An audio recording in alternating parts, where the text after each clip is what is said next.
वाडा शहरातील वाढती वाहतूक कोंडी, अपघातांची शक्यता आणि नागरिकांच्या सुरक्षिततेच्या दृष्टीनं वाडा नगरपंचायतीकडून आज मोठ्या प्रमाणात अनधिकृत फेरीवाल्यांवर कारवाई करण्यात आली. खंडेश्वरी नाका, वाडा बसस्टँड ते वाडा नगरपंचायत कार्यालय या मुख्य वर्दळीच्या मार्गावर रस्त्यावरील पदपथ तसेच थेट रस्त्यावर हातगाड्या लावून व्यवसाय करणाऱ्या विक्रेत्यांवर ही धडक कारवाई करण्यात आली.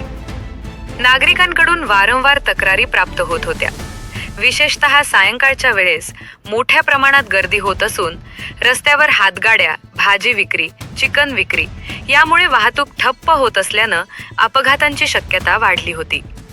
या पार्श्वभूमीवर वाडा नगरपंचायतीचे मुख्याधिकारी मनोज पष्टे यांच्या मार्गदर्शनाखाली ही कारवाई राबवण्यात आली.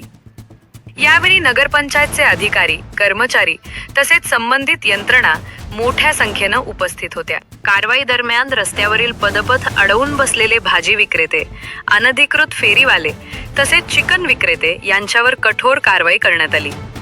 अनेक विक्रेत्यांचे वजन काटे, साहित्य तसेच प्लास्टिक पिशव्या जप्त करण्यात आल्या.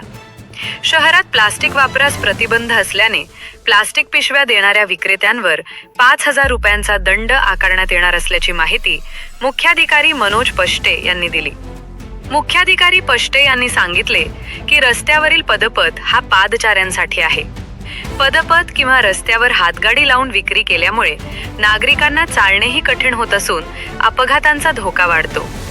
त्यामुळे अशा अनधिकृत व्यवसायावर यापुढेही सातत्याने कारवाई करण्यात येणार आहे. यावेळी नगरपंचायतीकडून स्पष्ट इशारा देण्यात आला की भविष्यात जर कोणत्याही विक्रेत्याने पदपथ किंवा रस्त्यावर अनधिकृतपणे विक्री केल्याचे आढळून आले तर त्यांच्यावर कठोर कारवाई करून साहित्य जप्त करण्यात येईल.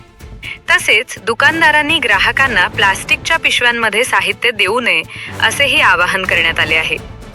नगरपंचायतीने नागरिकांनाही सहकार्य करण्याचे आवाहन केले असून ग्राहकांनी घरातून कापडी पिशव्या आणाव्यात, प्लास्टिकचा वापर टाळावा आणि शहर स्वच्छ व सुरक्षित ठेवण्यासाठी प्रशासनाला साथ द्यावी असे सांगण्यात आले आहे.